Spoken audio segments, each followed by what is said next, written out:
Please, Allah, save me. I won't commit such a sin again.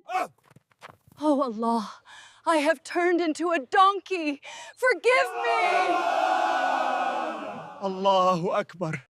Dear friends, the story we will narrate to you today is about a woman so cruel that your souls may tremble upon hearing it, and Allah sent down upon her a severe punishment.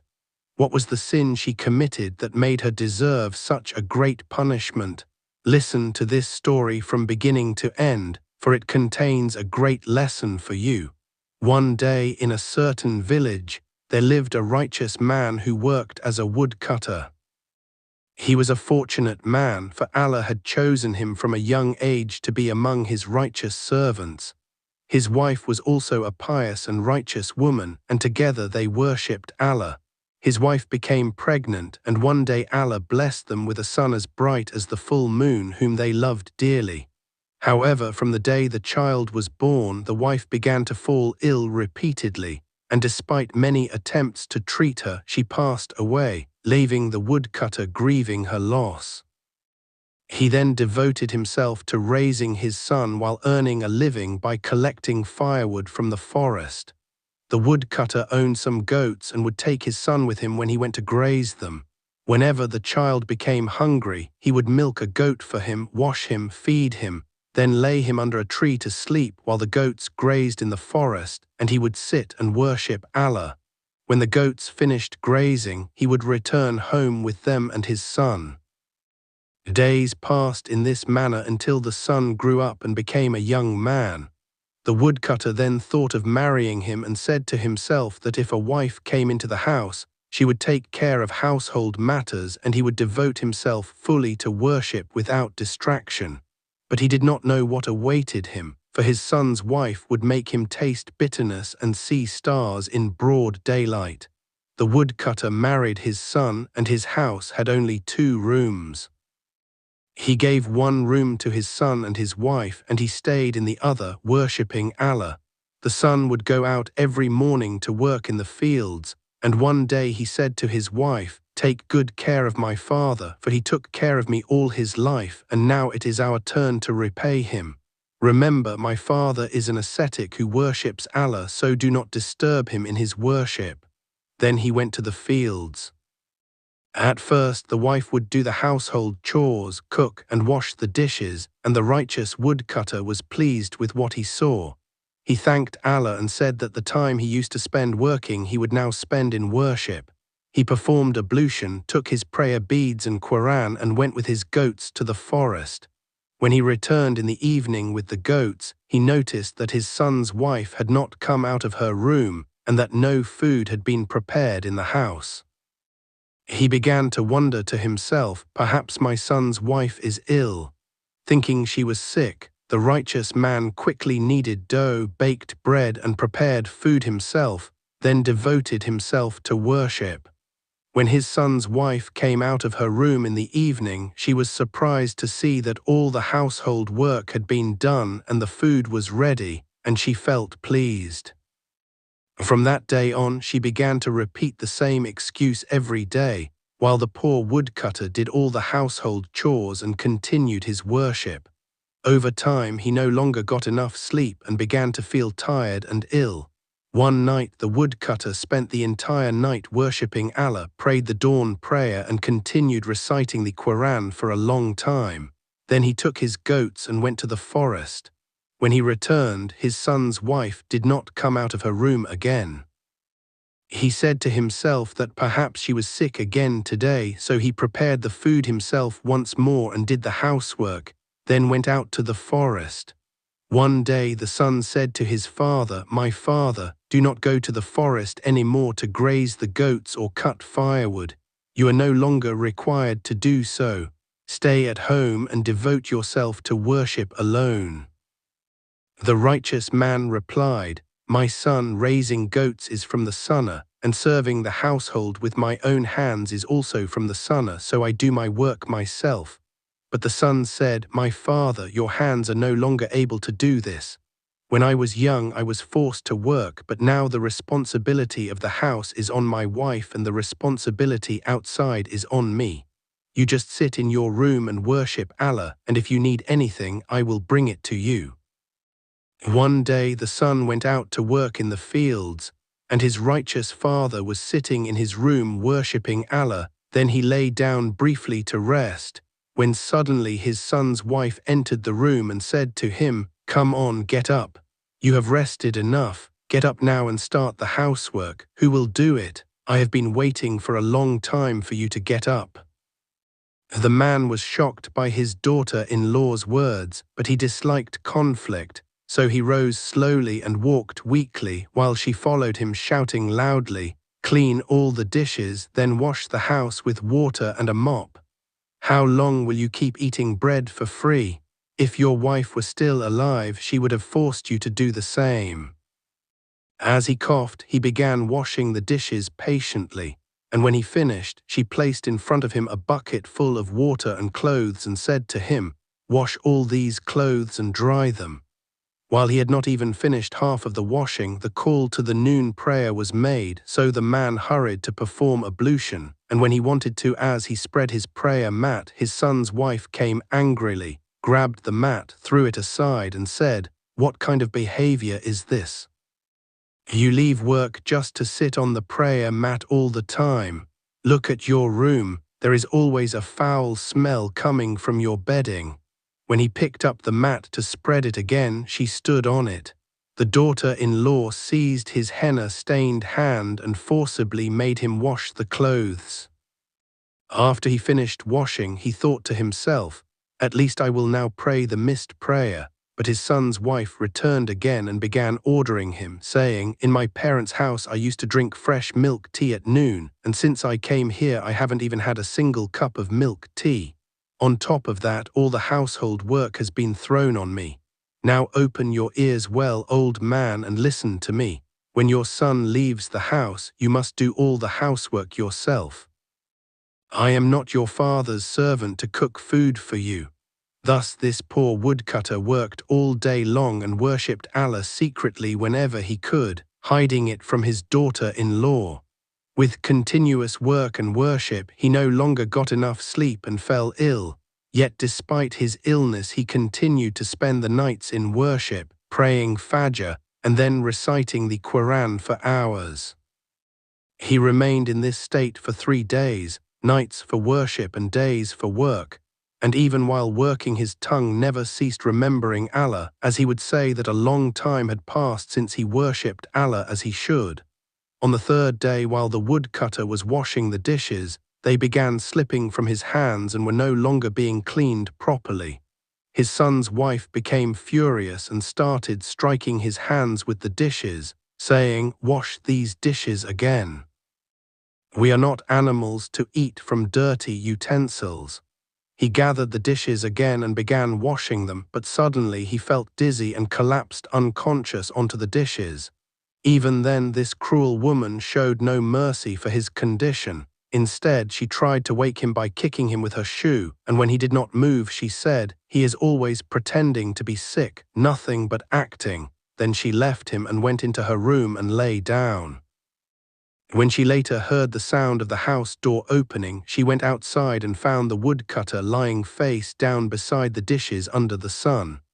His son rushed to him and angrily asked her, "Why is my father lying on the ground? Was he washing the dishes? Look at his hands, they are still covered with soap." She said, "I did not ask him to do any work. He has always been used to doing everything himself. Do not waste time talking, take him to the healer quickly." His son took him immediately to the healer, who gave him medicine and said, "Take good care of his nutrition, for he has become very weak and needs rest. It is clear that he does not sleep well, which is why he looks exhausted all the time." Despite all this, the woodcutter did not tell his son what his wife had done, because he was a pious man who disliked conflict and did not want to ruin his son's home or cause discord. The next day, when the son left again for the fields, his wife hurried into the woodcutter and said, "Hey, old man, how long will you keep up this act? Look at the house, it is full of filth while you are resting and thinking only of comfort." The poor woodcutter rose with great difficulty, mentioning the name of Allah, and as soon as he stood up, he began coughing severely and his breath came out with difficulty. He thought to himself, "I will make myself a cup of warm tea. Perhaps my throat will ease, then I will continue the housework." But as soon as he picked up the utensil to prepare the tea, his daughter-in-law entered carrying a broom and said, "No, before anything else, start cleaning." Because of his illness, it took him a full 2 hours to complete only a small amount of cleaning, and during the cleaning he began to feel suffocated again. He said to himself that since all this would continue, the first thing he should do was recite the Quran. He gathered his strength, performed ablution with trembling hands, opened the Quran and began reciting, but as soon as his daughter-in-law realized that the old man was reciting the Quran, she entered with the broom and began striking him with it. Despite this, he continued his recitation silently, tears flowing from his eyes from the intensity of the pain. She struck his shoulder 3 times until he stood up and closed the Quran. He said to her, "My daughter, I no longer have the strength to work. I have worked all my life, but now weakness has exhausted me and I cannot continue." She shouted at him, "When the call to prayer is made, you seem to be full of strength and rise energetically to pray, but when it comes to work you make excuses about weakness. Listen to me carefully. If I see you again lying on the ground or praying in front of me, I will throw you out of this house. How much do we spend on your medicines alone? They are expensive." Then she shouted again, "Hurry and clean the house, your son is about to arrive, and if you tell him anything, I will destroy his life and his marriage." The woodcutter obeyed her silently and began cleaning the house with feeble steps and broken breaths. Then he entered his room searching for his medicine, found it, took a cup of water and was about to take it when she rushed in, snatched it from his hand, threw it into the trash and said, "You will not die that quickly, you are not that lucky," she said, then forced him to finish cleaning the house even as he gasped from exhaustion. At night he would worship Allah secretly away from her and speak to his Lord while crying, saying, "My Lord, my heart longs to leave this house, for I can no longer worship you here as I used to." He spent that entire night sitting on his prayer mat, weeping and pleading, asking himself what he should do. After praying, he performed ablution, took his prayer mat, prayer beads and Quran in his hands, and left the house in the darkness. Dawn was near and the voices of the call to prayer were rising as he walked, not knowing where he was going. The cold air brushed his face, and he felt as though the trees and birds were all glorifying Allah. He reached a great tree and sat beneath it, spread his prayer mat and devoted himself to the worship of Allah. While he was doing so, he heard the loud crying of a child, as if the child were in severe pain. He opened his eyes and saw a man running quickly, carrying a child in his arms. The woodcutter approached the man and asked why the child was crying, but the man was anxious for his son and not in a state to speak, as he only wanted to reach a healer as quickly as possible. The woodcutter gently made him sit, began reciting some verses and blew over the child's leg, and the child was healed immediately by Allah's permission. The man was astonished and asked, "Who are you and where are you going?" The woodcutter replied, "I came to this forest only to worship." The man said, "Instead of living in the forest, come to my house, I will serve you myself," and he insisted until he convinced him and took him to his home. This man had a sister, a righteous young woman who wished to learn the religion and spread it, so she herself came and served food to the woodcutter with great respect and love. He gently placed his hand on her head and ate her food. From that day on, she would always sit beside him, learning matters of religion from him and reciting the Quran with him, and over time she became among the devoted worshippers of Allah. Although the man's house was very small, it was filled with great tranquility. He owned only a few goats, but since the arrival of the righteous elder, Allah began to bless them. The goats increased and goodness became abundant. People began coming to him from distant places seeking healing. And although the elder did not practice medicine, Allah placed healing in the verses of the Quran he recited. People revered and respected him greatly. The elder spent his entire day in worship, and since his arrival the household's provision increased, people came to them more and more, their trade flourished, and the elder's health improved until he was in good condition.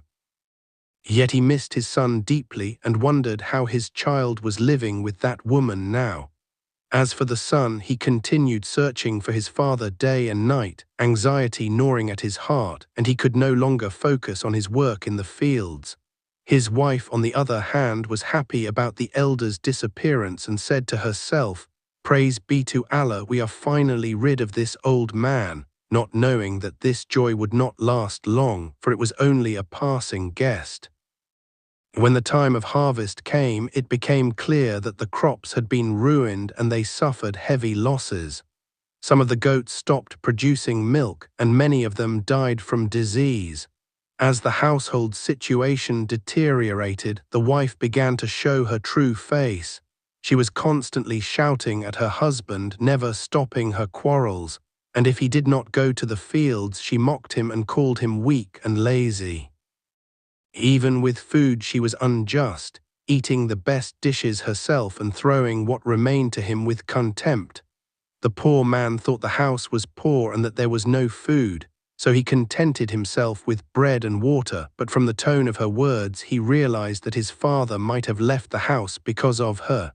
He said to himself, "My father used to fill this house with blessing through his worship of Allah, and since his departure tranquility and provision have left us." He began spending more time outside the house and started raising goats as his father used to do. One day he went to a trader in another area to sell some goats, and when he arrived he saw a beautiful goat exactly like those his father used to have. As he and the trader were talking, his attention was drawn to a small hut that looked from the outside like a mosque, decorated in a spiritual manner. He asked the trader, "Who lives in that hut?" The trader replied, "A righteous man lives there, one of the close servants of Allah.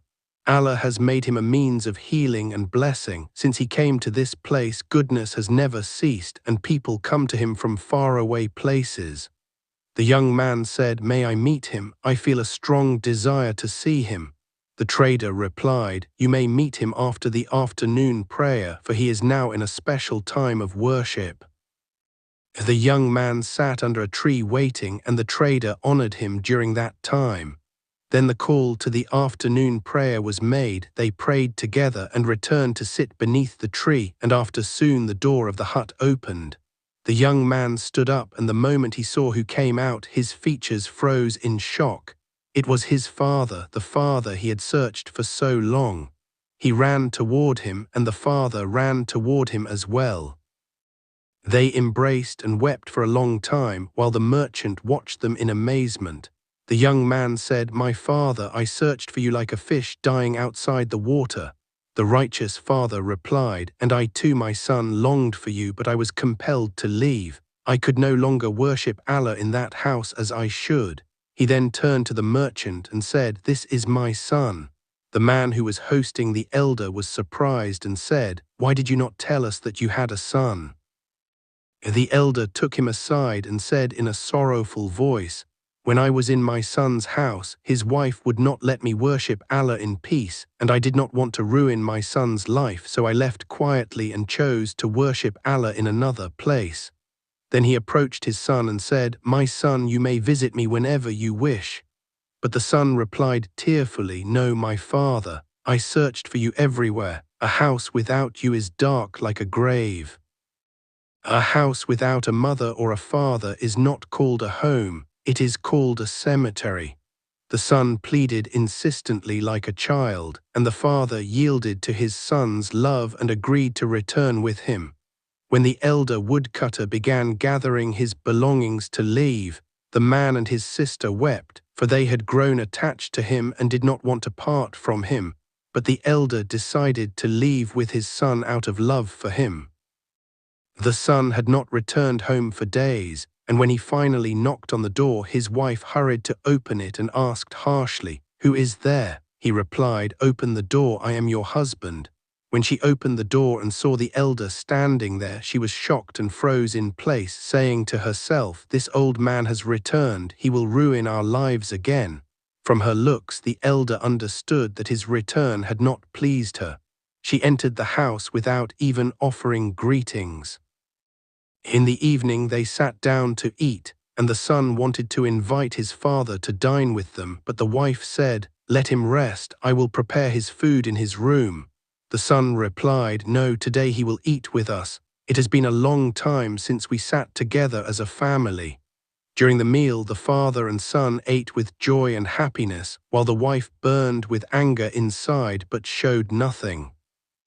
The elder returned to his old routine, praying the night prayer, lengthening his night worship, and reciting the Quran after dawn until sunrise. The wife tolerated this with resentment as long as her husband was at home, but once the son left for work, she went straight to the elder's room and kicked his bed with her foot, shouting, "Get up and clean the house. Where did you come from to eat without working? We thought you had disappeared and died, and now you have returned to burden us again." The woodcutter rose patiently and began cleaning the house as he used to, washing the dishes, washing the clothes, then cleaning his room. When the son returned home and saw his father busy cleaning, he said in surprise, "Father, why are you doing all this? These are my wife's duties. You are not required to work. Rest." His wife rushed in and said hypocritically, "No, father, please do not do anything. You will make us feel ashamed. Let me do everything." The son said to his father, "Just rest. You have reached an age when you should enjoy comfort." But soon things returned to how they were before, and the elder's life became as it had been: work in the morning, exhaustion, and sometimes missing prayers due to extreme busyness. His son's wife would become very upset whenever she saw him praying or worshipping. Days passed with patience and pain. One day the weather was extremely hot, and the woodcutter was washing dishes under the scorching sun. Suddenly the door of the house opened, and a young woman entered who had known him for a long time, the same woman who had learned the religion of Allah at his hands and considered him like a father. When she saw him washing dishes, she said, "Why are you doing this? Where is your son's wife?" He was very happy to see her and said with a tired smile, "My daughter, my son's wife has a severe headache, so I thought I would help and wash the dishes. Leaving dirty dishes does not befit a home." He asked her about her condition, and she said, "I am well, but since you left our house I have not felt at ease. My brother misses you greatly and speaks of you often." She regarded him as a true father, for he was the one who taught her the religion of Allah. While they were speaking, the son's wife came angrily and said rudely, "Talk as much as you like, but do not speak of comfort. Have you left even a moment of rest? You sit here pretending to serve my husband, yet you do nothing but pray all day." The elder replied gently, "My daughter, I worship Allah because I seek His forgiveness, and if you see me as a burden upon you, I will leave from here." She answered arrogantly, "And what is the benefit of your leaving? This house belongs to my husband, and he is the one who allows you to stay here. That is the only reason I keep silent. But remember, if you wish to remain, you must work." The elder fell silent, returned to his room, and spent his day in quiet labor. In the evening, the son returned home and saw his father cheerful yet exhausted. He asked his wife, "Why is my father so tired? Did you make him work too much?" She lied and said, "No, he himself never rests. He is always working even though I tell him to rest." The son then said to his father, "My father, why do you not rest? You have reached an age where you should devote yourself only to worship and supplication for us, not to work." The elder replied with a smile, "Your words are true, my son, but if I do not work, your wife will become angry with me, and she is already angry." The son remained silent and did not respond, while the exhausted woodcutter went to his bed, began reciting supplications and glorifications, and asked Allah to soften his daughter-in-law's heart and to improve her treatment of him. In the morning, as usual, he returned to work, carrying out her orders in silence and praying for her constantly. There was only one wish in his heart, that Allah grant him more time for worship and allow him to end his life in obedience and peace of mind. He would say in his heart, "Do not throw away my prayer mat or my prayer beads, do not oppress me like this, for the greatest thing I hope for now is to end my life upon a prayer mat." The poor elder tried to speak, but his oppressive daughter-in-law did not even allow him that. She grabbed him and pushed him out of his room, saying, "Come on, old man, go to work. If you worked as fast as you pray and remember Allah, you would finish all the housework in minutes." The elder walked, dragging his trembling feet, and began sweeping the dusty courtyard, raising clouds of dust into the air. As the dust rose, a severe coughing fit struck him, and he sat down on the ground exhausted, but she showed him no mercy and shouted again, "Hurry up, there is a lot of work waiting for you." She deliberately burdened him with tasks she did not even need done, only to prevent him from praying and worshipping. That day the elder worked so much that he could not eat and could not even perform his prayers because she did not allow him to. He wept bitterly, yet his tongue never stopped remembering Allah, repeating supplications silently in pain. At night, after performing ablution, he entered his room to spread his prayer mat and pray, but he did not find it, nor did he find his prayer beads. Still, he did not lose hope. He spread a clean piece of cloth, began his prayer, and used his fingers to count his glorifications. The next morning, after performing the dawn prayer, he was reciting the Quran when he heard the sound of dishes breaking outside. He went out to see that the dishes were scattered all over the courtyard and trash was strewn everywhere. It seemed that his son had gone out early with some goats, and his wife had taken advantage of his absence to cause chaos and prevent the woodcutter from worship. She could not bear seeing the elder prolong his prostration and recitation, even though she was Muslim. When the elder returned to his room, she suddenly attacked him, grabbed his hair and threw him to the ground, then left him. Shortly after, she returned and saw that he had gone back to reciting the Quran, so she entered and struck him with her shoe, but the elder did not turn toward her and continued his recitation calmly, knowing that he had completed his work and would not rise until he finished his recitation. When she saw that he did not move despite the beating, she conceived a satanic plan and said to herself, "Why don't I get rid of the Quran itself? As long as it is here, he will keep praying. God forbid." She reached to seize the Quran and take it out of the house, but the moment she touched it, her hands and legs bent, her face began to distort little by little, and suddenly her form turned into a female donkey, her long tongue hanging out, staring at the elder with terrified eyes. The elder turned and looked at her in shock and cried out, "I seek Allah's forgiveness, I seek Allah's forgiveness," repeating the remembrance as he rushed out of the room. As soon as he went out, he found his son standing outside the door. He had seen everything with his own eyes, his wife transforming into a beast before him. The son began covering his ears from the intensity of the shock, for his wife's entire body had turned into the body of an animal, but Allah Almighty kept her face in human form so that she would be a lesson for the people. Yes, Oh she was the Allah, same woman I who have used to turned prevent into the a righteous donkey. elder from Forgive prayer and the me. worship of Allah. The son Allahu immediately Akbar. expelled her from the house, and that woman became a lesson for all. The children of the neighborhood would flee in terror upon seeing her, until some people came and took her to the forest, where wild beasts attacked her, tore her apart, and destroyed her in the worst way. The news spread like wildfire throughout all the regions until it reached the merchant and his sister, who were shocked by what they heard. They said to the elder, "Father, what happened?"